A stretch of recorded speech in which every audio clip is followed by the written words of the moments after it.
Hey guys, here's Louie, and finally, springtime have arrived. I believe today is March 26th here in Pennsylvania. Beautiful day, and I rolled out the neighbor to give it a bath. I have my pressure washer there. Engine bay is gonna have a nice clean bath. I'm gonna try to do my best underneath the floor because the owner wants it painted. I'll do my best. Okay, I use easy off on the engine bay. The engine bay is really dirty. I have some easy off all over in here. Let's see how clean it comes out. Try my best. We also have the lovebird outside getting some nice sun, some spring sun. And after I finish washing the engine bay down, I'll bring you guys to tell you what's next on the build, and I'll share some parts. All right guys, engine bay is power washed. Okay, it's not perfect. Anything else I could possibly do to clean it before I paint it, I will. But trust me, look at that. You can see the pure steel from the subframe. Unbelievable. And it's the first time I witnessed the original power steering gearbox there. Okay, that's the correct way. All right, the body of the gearbox painted like a satin black, and the top just cast. Okay, like a cast gray that you can see on the top. Looks excellent. Never seen that, never witnessed that, because usually the cars that I get, somebody already tampered with. But let me get this neighbor back in the garage and continue from there with the video. Well guys, we are here at the garage now, returning from washing the engine bay on the 1968 Firebird here. I totally took the complete suspension out. Everything is out. The only thing still there is the power steering pigment arm. Okay, which it needs a new pigment arm because it's gone. I mean, she's as loose as a baby's tooth. Okay, so I didn't show the way how to remove your suspension. There's a lot of videos out there, and I have done it before on the Lovebird, I believe. So there's videos out there just to speed process up. I skipped all that. I'm not going to show how to install it either. There is a whole bunch of videos online about that, and everybody do it a different way. I am going to share with you the spring compressor that I like to use. I also got one for Jonathan at Vinyl Village Garage, and he loves using it the way I told him that I use it. He also showed that on a video on the new build. He's doing the convertible for his dad, the Flambeau Bird or something like that. Flambeau Burgundy is gonna be, but he showed it, and it's a great way. Okay, nice and safe, great, easy to do. I love it. So this is the first time that this 68 Firebird have received new suspension parts. Okay, this happens to be all new equipment, all original equipment, sorry. And it was a drum brakes power brake car, which she's gonna be power brake disc brake car now. All right, so let's move forward here because I have parts here to share with you guys, and also parts over there to share with you guys. And I like to share parts because sometimes people just don't know what to get. Okay, everything I have here on this table except one thing, all are from AutoZone. Okay, there is another thing that is not here that I had to order it from Rock Auto, and it happened to me also with the Lovebird because AutoZone does not longer carry it for these cars, okay? And that being said, it's getting harder and harder to find parts for these cars at your regular auto parts store. And I'm going to be taking advantage and counting the projects I have coming. And I'm thinking of just buying everything and just putting it on the shelf because it's getting harder, guys. I mean, basically, we're looking at a world that pretty soon you're going to just shop right from your living room, okay?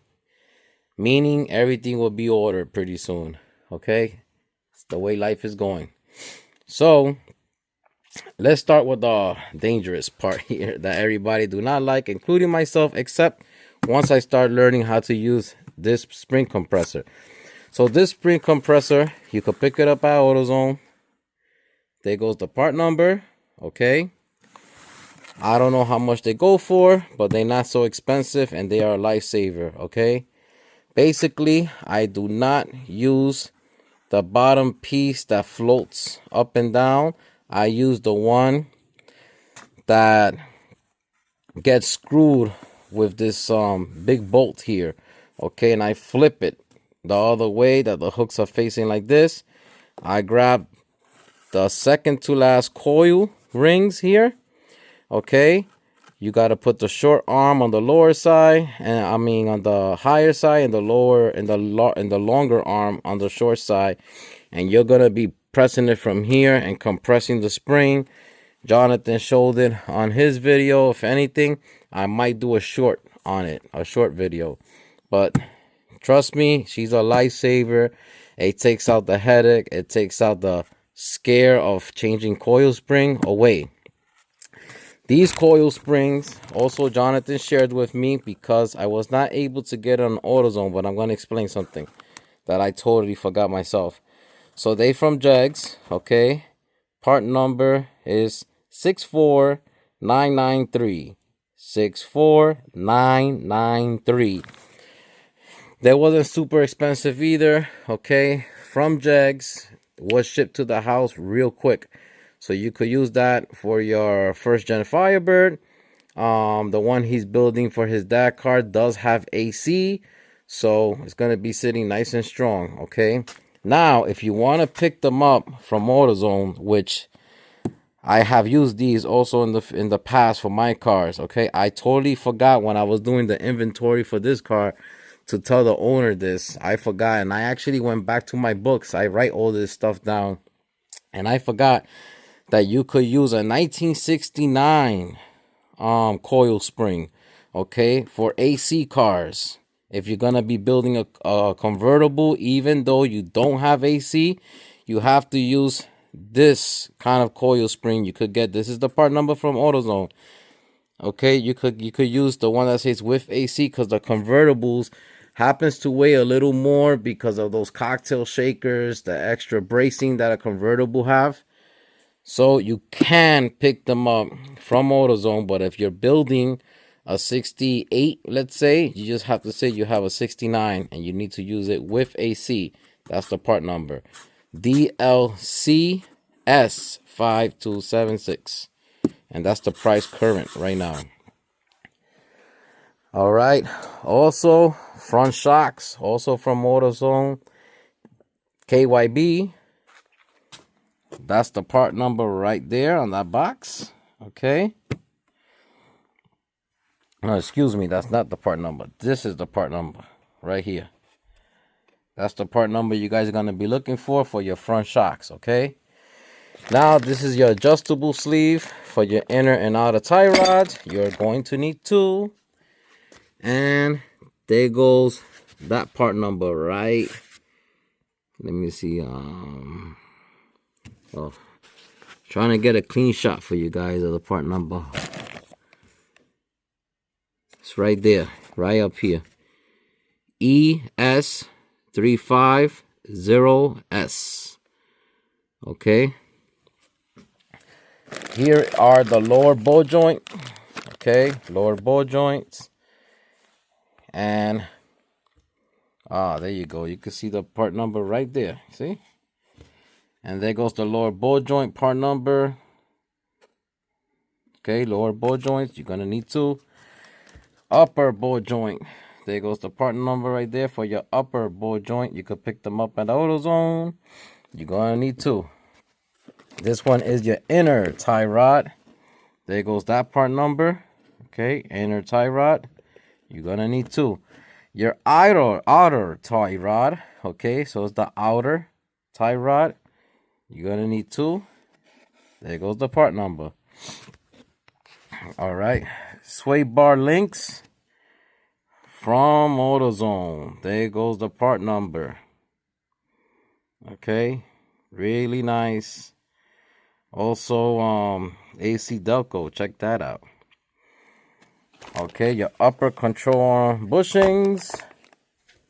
There goes the part number right there. Okay. Upper control arm bushings. You're going to need 4 of these. And this is your sway bar bushings. There goes the part number. Sway bar bushings. They are 2. Sway bar bushings. Now these bump stops, they go on the arm. They go on the arm of the control arms. Okay. And you guys could go on eBay. I'm going to be putting on, well, not me, Brian from Arrowhead Garage. He's the one that helps me with all this YouTube stuff. He's the mastermind on the thumbnail setups and the logo on my channel. He designed that. And trust me, like I always say, he helps me a whole lot. If it wasn't for that guy, I probably would have hanged up the camera a long time ago. So Brian from Arrowhead Garage, go check out his channel, subscribe, support him out. He's great. He's the guy that helps me with all that stuff. So he's going to be putting the links on the video. This was from eBay. All the bump stops for the control arms. All right. And as of the idler arm, there goes the part number. And yes, it's from AutoZone. And trust me, she even looks like the original one. I put it side by side. I couldn't believe it. Really good. Okay. So this car is getting everything new. So that's pretty much the front suspension parts and everything from AutoZone except those bump stops that goes on the control arms that they do come from eBay vendor. Now let's move on because this car is going to receive a disc brake conversion. So check out that part number. Okay, those are brake rotors. Also, you guys have to ask for a 1969 Firebird with disc brakes, and this will work. You can pick them up at AutoZone. There goes your part number. They are 2 here. I have used it over and over again. My 69 have these. My 67 have these. The Lovebird 1968 have them. I still need to get them for my white 68 because she's still drum brakes. I will convert that car later on. But there you go. That's the part number. And check it out again. AC Delco. I forgot one thing to put here. The calipers. I'll bring them soon. And let me bring them right now. Well, guys, here are the brake calipers from AutoZone. Trying to get you guys a part number. Here they are, C119 and C118. Okay, you're going to need a left and a right side. This one's being the right side. Okay, right hand side. This one is for the left hand side. Okay, so there goes your rotors, brake rotors, and your brake calipers. Now check this setup. Also, the link will be on the video description. Came from eBay, a vendor on eBay. We got power brake booster. Okay, with the adjuster for your brake pedal. Master cylinder for disc brakes. Power disc brakes. You have this little bullet here that goes on the back side. And I have demonstrated in another video that sometimes you need to shave some metal off. Okay, I would say about an eighth off. All right. Comes with these bolts to plug in whichever one you're not using on the master cylinder. Comes with the bracket. Okay. Portional valve here. It's all set up. The whole complete setup you're going to need is right there with your power brake booster, master cylinder, and accessories. Also from eBay, and that's the name of the sellers right there. Auto City Classics. Check these guys out. They do a whole bunch of stuff. I mean, radiators, glass, you name it, they have it. And this is a disc brake conversion. All right. You get the bracket for your calipers, the backing plate, all the hardware you're going to need, even the seals.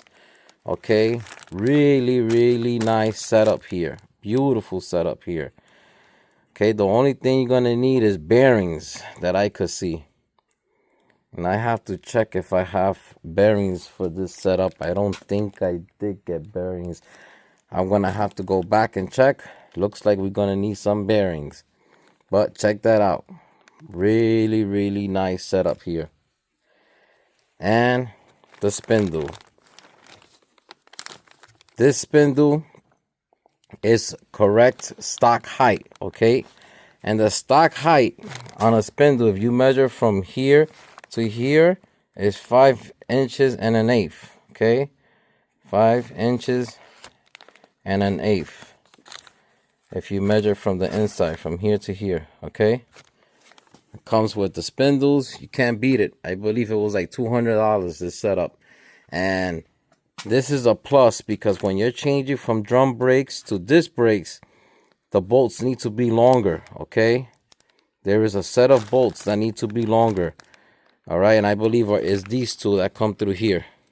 And I could see it here. They have everything you're going to need except the bearing.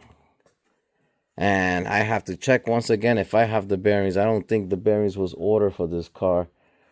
I'm going to check it out. Well, guys, like I said, I like to make these videos of parts because they help a lot of people with the guessing on parts. Okay, I'm a little tired today. Been working a lot on the suspension work, cleaning the car and all that. But I know that's what it takes, getting your hands dirty.